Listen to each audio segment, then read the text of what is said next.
My name's John. I'd like to welcome you all to the launch in the book centre here of the play script of Castel Gandolfo by Jim Nolan. We're all looking forward, and everyone who's been lucky enough to get a ticket, I'm sure, has really enjoyed the show.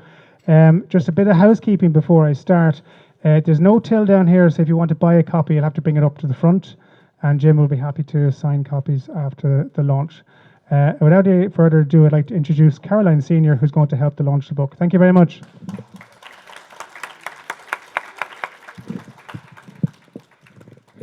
Good evening. It's such a pleasure to be here, and excellent.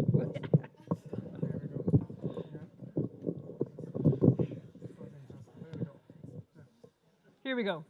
So, good evening, everybody. Thank you so much for coming here to enjoy this launch of this wonderful play.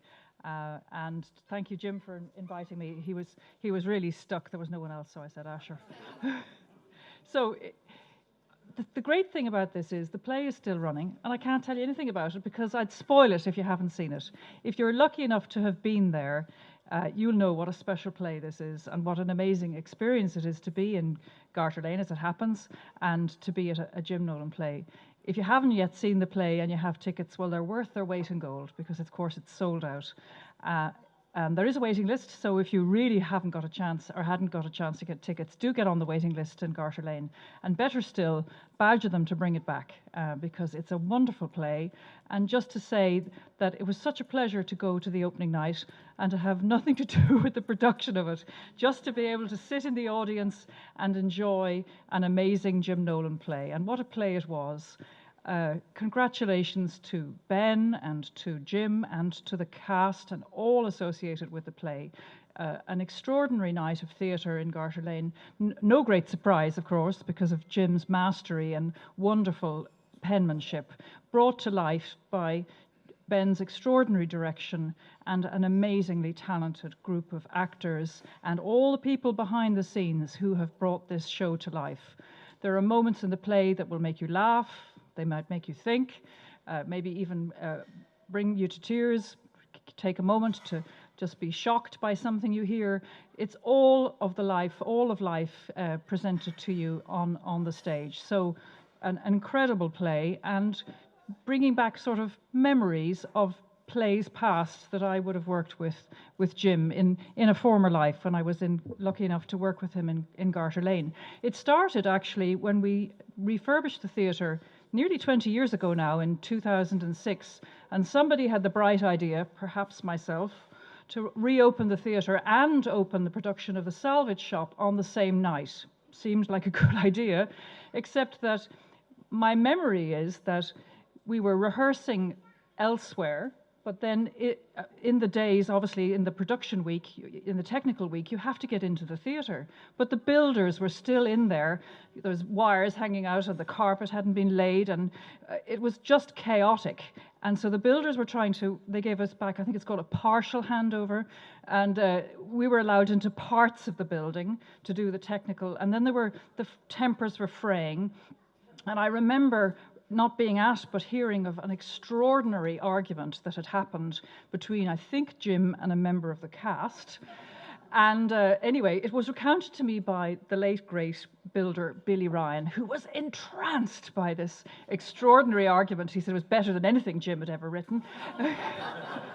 So this was, if you like, the moment. So finally, the first preview was coming, and still the builders were in the building, and it was coming up to 8 o'clock, and it was 7:30, and the builders were still there.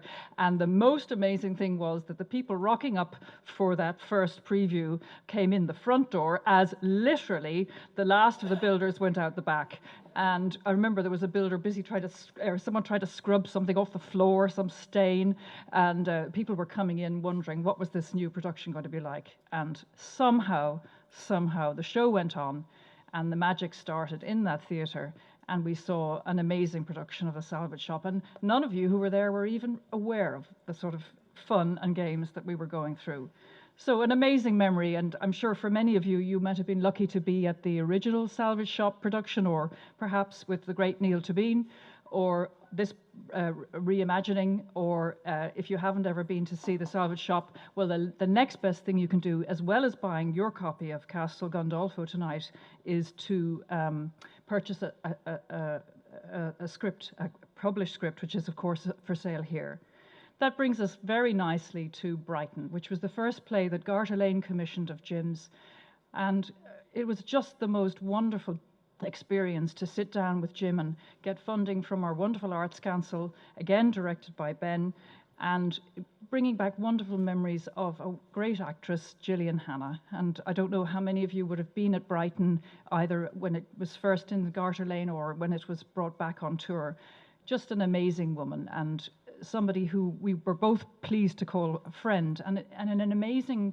She was unfortunately not well and in hospice in London, and Jim rang me, and I just happened to be in London when he called. So I got in touch with her wife and said, can I come in and see her? And I rocked up to the hospice with a bottle of gin and sent a photograph to Jim, and he said, terrible self-promotion. But it was just wonderful. She was an amazing woman, and she brought the characters in that play to life. And I still think about those gorgeous people, those characters, and inspired by, if you remember the story of the character of, name help me here, Jim? Yeah. Lily. And? Jack. Jack in his wheelchair, and of course inspired by a Waterford man, John Rogan. And life imitating art, one of the last nights of Brighton was when he came over from London, and he was there in the front row of the theatre, enjoying his personification or a version of his story being told there on the stage. The next play that we did was Dreamland, and this was again commissioned for a production in Garter Lane.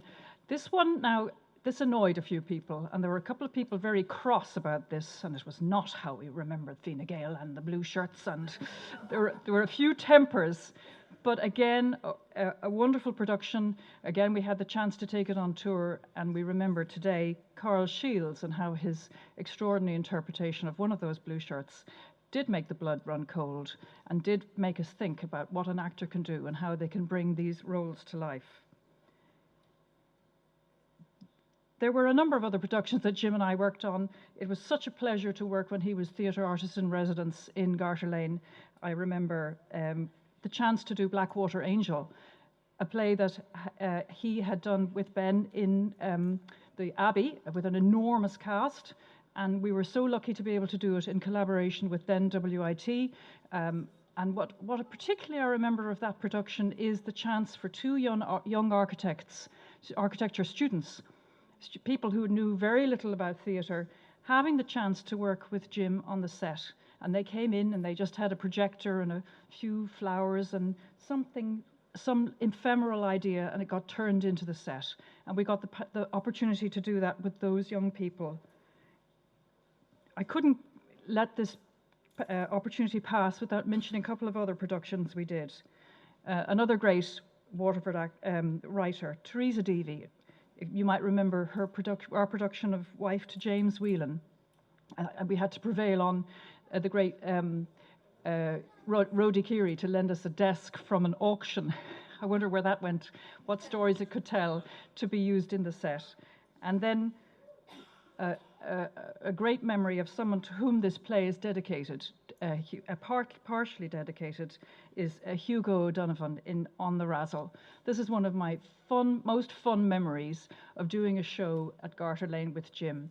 The most enormous cast, a pantomime horse, a brass band, the kitchen sink and all, and going into the technical rehearsals, and there was almost not enough room backstage to accommodate everyone, but it was just epitome of living and life and fun. And I couldn't let this opportunity pass without mentioning Jim's work with young people, particularly the year we did The Crucible, that great Arthur Miller play, which was a Waterford Youth Arts summer project, and just to see those young people personifying everything about that wonderful script and bringing it to life, and again, just would make the hair on the back of your neck stand up. The last play that we did together before I moved on was Johnny, I Hardly Knew You. And it's kind of a nice way to, it kind of comes for full circle in relation to this play, because Castel Gandolfo is, I've just discovered this evening, is dedicated to Jim's mother, but it's also in memory of Jenny Ledwell and Hugo O'Donovan. Hugo, who we remember from On the Razzle, and Jenny, who we taken from us far too young, both of them in fact, and she was in Johnny, I Hardly Knew You. That play toured again. We had, again, fun and games. All the time that you have a chance to work with Jim, you're taken out of reality. Think about what reality is. It's about the day-to-day existence. It's about the electricity bill. It's about the shopping. It's about next week or last week's newspaper. And yet Jim somehow manages to be in that world, but also to be in the imaginary world and somehow stay sane, well, mostly sane. He manages to personify people we know, people we like, people we hate on the stage. You never ever go to a Jim Nolan play and come away indifferent. You might be annoyed, you might be happy, you might be elated, but you will never be indifferent to his characters, because he's drawing people who we see in ourselves. We see characters that we recognize ourselves, or people we know, or people we like, or people we hate. And this is an extraordinary skill that Jim has time after time after time. And then, if that's not enough, his skill as a director to be able to take from, in the productions we worked together on, to be able to take the very best from people who in other circumstances were not professional actors perhaps, or who were outside of their comfort zone, or to find the very best in actors. And this incredible magician skill that he has is, I mean, if you could bottle it. So Johnny, I Hardly Knew You was our last production that we did together, not Jim's last production, and I hope that Castel Gandolfo will be absolutely not the last, and that there's the seed of the next, and that the magpie that is Jim, the ideas, the moments that he picks, that he's always looking for these opportunities. So perhaps the last show that we did was, of that was in Ballyduff, appropriately enough, because that's where I got off the bus and got onto the Blackwater Distillery bus. And Johnny, I Hardly Knew You was produced, as I say, promoted and presented in Ballyduff in West Waterford in the most lovely theatre. If you ever get a chance to come out to our part of the county and come to the Drama Festival, it's well worth a visit. That's assuming you're not already coming to see us at Blackwater Distillery. So it was a wonderful opportunity for us to bring a great play with a great story to a lovely local theatre. And on that particular night, somebody locally had died. And so the show was held for the removal. And after we were able to, it was somebody who'd been very much involved with Amdram in the village. And we were able to dedicate the performance to this individual, and then the show went on. It kind of just personified, you know, Jim was there, and we were all performing for this man and performing for this community. And this is absolutely who Jim is. He's of our community. He's absolutely embedded in Waterford, and what he gives to Waterford is immeasurable. So what's really important is that you don't buy one of these tonight, that you buy at least two. One for yourself, because of course Christmas is coming, and you will have friends and family who will need to get the second copy. And then when they run out, of course, because they will, then you rush to the shelves and you pick up another Nolan book. And of course, the seeds of the oak don't fall very far from the tree. And if you run out of Jim Nolan books, you can always pick up his daughter's Megan's. Anyway, I've talked enough. It's important that we take this opportunity to celebrate a great man, his great achievement, to congratulate everybody associated with Castel Gandolfo, for us all to go home with our new production, our new beautifully produced publication done by the Gallery Press and the wonderful Peter Fallon, who can't be here tonight and who has been an incredible promoter of Jim's work over many years. And as I say, everyone must leave with at least two. There'll be a check at the door. And do tell your friends, if you want to get this show, if you want to get tickets for this show, make enough a noise and make sure that it comes back again. So thank you, Jim, for asking me to say a few words. Thank you, everybody, for coming tonight, and congratulations to everyone, and Jim particularly, for Castel Gandolfo.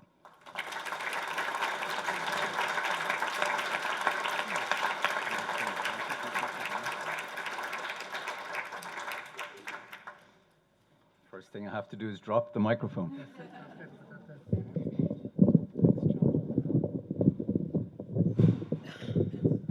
Thanks, John. Thank you very much. Thanks to Caroline. I'm not going to make a speech, but for people who either didn't get or can't get tickets, I'm about to read the entire play. So it'll take about maybe 2 hours. Don't turn off the lights, John. There are just a few people I'd love to thank. I'd love to start by thanking you, the people who've taken the trouble and the time to come out here tonight. You don't have to buy a book. Caroline has got to the heights of Blackwater Distillery by trying to persuade you to buy 2. You don't have to buy any. You've already done enough. Thank you so much for coming. And in thanking you, this is a great opportunity to pay a wider, or to say a wider thanks to the thousands of people who have supported my work on this play, but for the last more years than I'm prepared to admit to. None of it would have been possible without the support of yourselves, and I've never ever taken that for granted, and none of the people that ever worked with me have ever or will ever take it for granted. The theatre by its nature is a collaborative exercise. And unlike my daughter Megan, who writes novels, I have neither ambition nor the ability to do that, because what I love about the theatre is the collaborative, the idea of that you can only make it with other people, and the writers, the directors, the actors, the creative team, the crew are at the heart of it. But at the very heart of it are the people that we write it for, and they're the final link in that chain. And all of you are part of that. And I really do want to thank you for it. I want to thank the Book Centre, who not for the first time have put their premises and their spirit at my disposal and at the disposal of people like me. Thanks to John and Eugene and Catherine and all the rest of the staff, and a particular thanks to a girl that I hadn't met before until last Saturday when I walked in here, and she had just completed the window display. And her name is Annie. Yeah, and she's Eugene's daughter who works here. And again, a sincere thanks to the Book Centre for all of their support. Peter Fallon of Gallery Press can't be here tonight. Primarily, Gallery are a poetry publisher. They're Ireland's leading poetry publisher. And Peter happily is in London tonight, or last night, because one of his new young poets was being shortlisted for some big poetry prize, and that's why he couldn't be here. It's worth saying that he only publishes a handful of playwrights. There's no money in selling plays, even if you're Brian Friel. They are really only typically bought by people who are going to use them in future productions. But when Peter, Ben Barnes, who's here tonight, directed my first play, I wouldn't have dared send it to Gallery Press, but Ben did. And it started a relationship that has endured for 30 years. And there's apart from the aesthetic of having a lovely book, which is something, because the theatre is so ephemeral, it happens and it passes. It's great to have the script locked down. But in practical terms, it actually means that, say, 30 years after that first production of Moonshine, there are still productions, amateur productions all over the place, including overseas. And they've paid more than one ESB bill over the last 30 years. So I have an enormous debt of gratitude to Peter that I can only express in the ether at the moment. I'd like to thank Caroline, who not only came down here tonight, but has been a brilliant supporter of my work and the work of so many other artists in this place during her tenure at Garter Lane. It's worth saying, and I'm saying this, I know, in the presence of a couple of directors, board directors of Garter Lane. Where are you, Porrick? And Michael, who are there now and doing a great job. And I don't know that you guys were there when Caroline was on the board. But it's worth saying that, probably to your knowledge, that Caroline, the Arts Centre, doesn't have a remit to produce work. The primary funding that they get, the funding that they get is primarily to be a receiving house, to be a venue. And obviously, both now and in Caroline's time, there was a lot more than that going on. But actually producing plays was not only not on their remit, but Caroline was probably, fair to say, advised and reminded that this wasn't part of what she should be doing because she couldn't afford to do it and was liable to take a loss on it. And despite that, apart from the residency productions, which were funded by the Arts Council, many of the other plays of mine, when she undertook to produce them, she was taking a risk that could have seen her sacked, probably should have seen her sacked. And it's a risk that for better or worse, now that she's not there anymore, they can't sack her. And it was a risk that she took, and that risk wasn't for her to take, but it enabled me and other people to bring our plays to you, and I'll never ever forget that, and I'll always be grateful to you for it. Just a quick word about the show, the Castel Gandolfo. It was presented or produced by Four Rivers Theatre Company, and Ben Barnes, who is sitting on the steps there, like the humble man he is. Ben was the artistic director of the Abbey and did a play or two of mine there.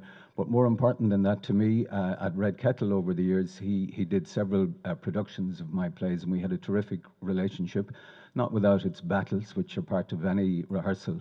Ben did, as Caroline said, did beautiful productions of many of my plays. And it's been an enormous excitement to me at this hour of my life to have been working with him on the text, which took a lot of work. He whittled, I won't say the number of pages because I'd be too ashamed to. But one of the great privileges I have when I work with Ben is that pardon this, but I can vomit up the script. And that's not pretty. And there's a lot of it. And it has to be cleaned up and sharpened and edited and all the rest of it. And Ben spent the best part on and off of a year working on successive drafts of the play with me. And it was a real, not just learning, because I learn every time from him, but just a reminder of the many layered collaborations that make a play. And that was the first one. And then it extended into his Four Rivers company, Ben's business partner and personal partner, Heather. She's not here tonight, but she's a wonderful producer. And I was very lucky to have both of them at the helm for this. And then Ben put together an extraordinary cast. You know who they are, so we don't have time. It was particularly a pleasure for me because she's one of ours to have Carrie Crowley back and Michael Power, another local actor, and they were supported by three other wonderful actors. And those of you who've seen it know what I'm talking about. And if you can't, hopefully you'll see it again. If we're lucky, we may be able to bring this play back at some stage. It's worth saying that for somebody of my age, that when I was in that rehearsal room, for the 4 or 5 weeks, it was the happiest rehearsal room that I have ever been in, and I've been in far too many of them. And it was that because of what I said at the beginning, the nature of theatre making is collaborative. And as a writer, the door was opened to me as the writer. And it isn't always, but it was. And I was really grateful to have witnessed and been part of a really wonderful collaboration. And whatever way the dice falls for me in the future, that's something that nobody can take away. And I think that the outcome of that, the very fine production that's down there, is because people were coming into that rehearsal room with the most open of hearts and spirits. And I think I'll just always be grateful to Ben in particular and to his team for that. The actors, the creative team, and not least to the crew who have a really difficult job down there. And it's important for me to be able to say thanks. I'd finally like just to thank my family. My wife Trudy, who's over there and has a lot to put up with. She's aged terribly over the years, just living with me, and I'm really grateful that she's hanging in for the long road. It's not the money, I can tell you that. She's never succumbed. Yeah, we'll say no more about that. And also, I'm really grateful that my wider family, my brothers, and I think another one up there who went to the opening night of the play but got lost on the way back for the second half. And he's here tonight to buy a book so I can see how it ends. But I won't point in his direction. Nobody knows that it's the guy over there. But again, none of this would have been possible. I remember, and I won't hold you, but I do want to say that when I was starting this, it was my family who sort of allowed it to happen. There weren't too many playwrights coming out of Johns Park. And I was allowed to be one. I remember my father, I got a barn shed and I put it out at the back, and I came home one evening and he had it carpeted and electrified. And then he bought a super sour gas which nearly put it into this barn shed and nearly killed me. And maybe that's what he was trying to do. But that was the beginning of a really important sort of other collaboration with my own family. They never get involved too much in what I'm doing, but they've always created the space for it, and I've always been very grateful for that, and it's great to be able to say that publicly. Thank you.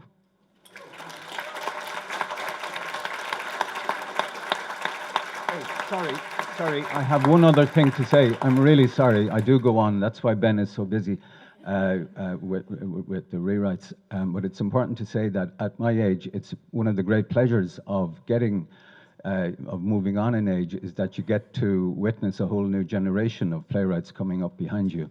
And in 2 weeks' time, there's the Imagine Festival, which is a wonderful festival that's happening. And there are two emerging playwrights whose work will be presented during the Imagine Festival. And as far as I can see, both writers are here. One of them is Martina Collender down there, and she's from...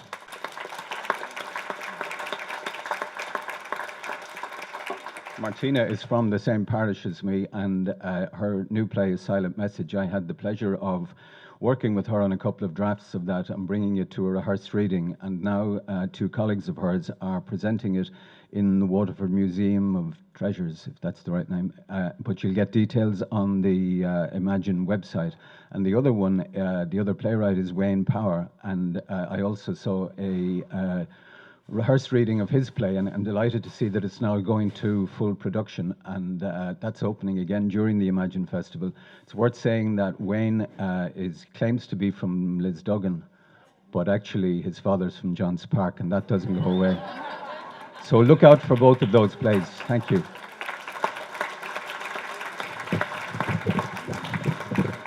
I'd just like to say thanks very much to Caroline for having to launch the book. Thanks very much to Jim, of course. Anyone who wasn't here earlier on, we've no till here, so if you want to buy a copy, just please bring it up to the front, and Jim will be happy to sign copies now. I'd like to say thank you all for coming along tonight. This is a fantastic turnout. These things only work if people are prepared to come out and support the author and support, the arts in Ireland. So thank you very much. Thank you.